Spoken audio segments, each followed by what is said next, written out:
Hope you are doing well today. This is Futhark, and in this video we'll be talking about the so-called rune poems.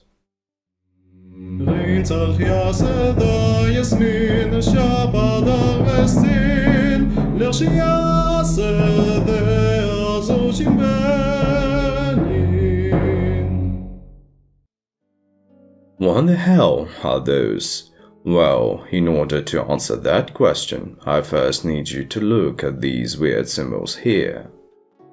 As some of you might know, these are Germanic Runic alphabets called Elder Futhark, Younger Futhark, and Anglo-Saxon runes or Anglo-Saxon Futhork, or simply Futhork. It goes by several names, yeah.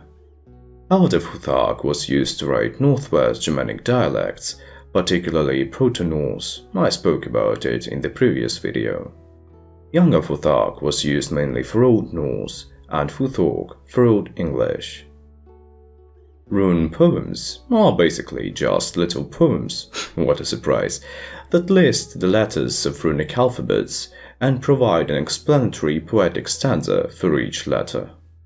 3 such poems have been preserved: the Anglo-Saxon rune poem, which lists 29 Futhork runes, and Icelandic and Norwegian rune poems, both of which list 16 Younger Futhark runes. I highlighted some of the letters for a reason. A standard Germanic verse was based not on rhyme, but alliteration, in short, repeating consonants in the onsets of certain stressed syllables, like fe, frande, and födisk in the Norwegian one. And when I learned all that, I felt a little sad because there were no actual preserved poems for Elder Futhark. So, you guess what? I immediately thought it would be a great idea to write all these just by myself, and put them into my Raith, obviously. So, from the setting internal point of view, we have it as follows. Some random guy who lived early enough to know Elder Futhark and late enough to speak Old Norse wrote these short stanzas for each of the Elder Futhark runes. Let's start from the first one.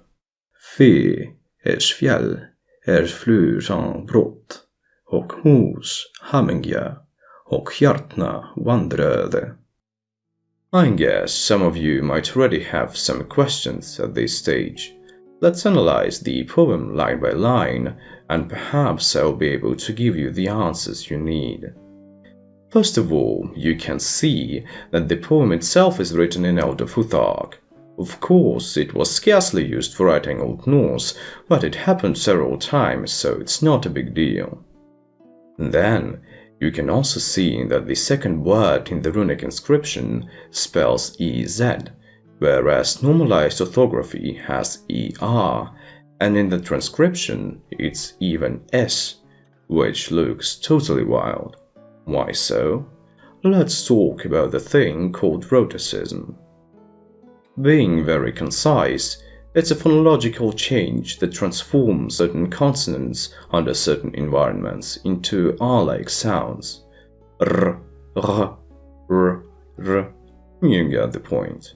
You can see that it happened in Albanian and Latin, and even in English, but what's important to us is that it happened in all Germanic languages except Gothic, and Old Norse, as all modern Scandinavian languages, exhibits it too.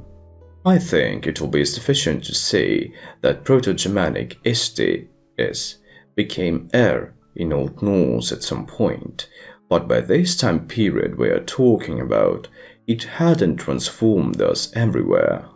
It still remained S before consonants, and even though it's written EZ here, which it could obviously pronounce as R, it's S.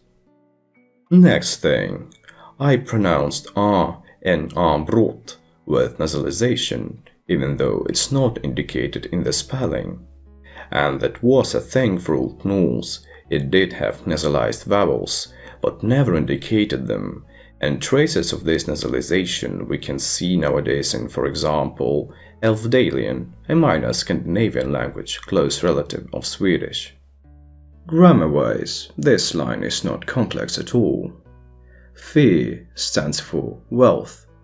Is stands for is, as we already know.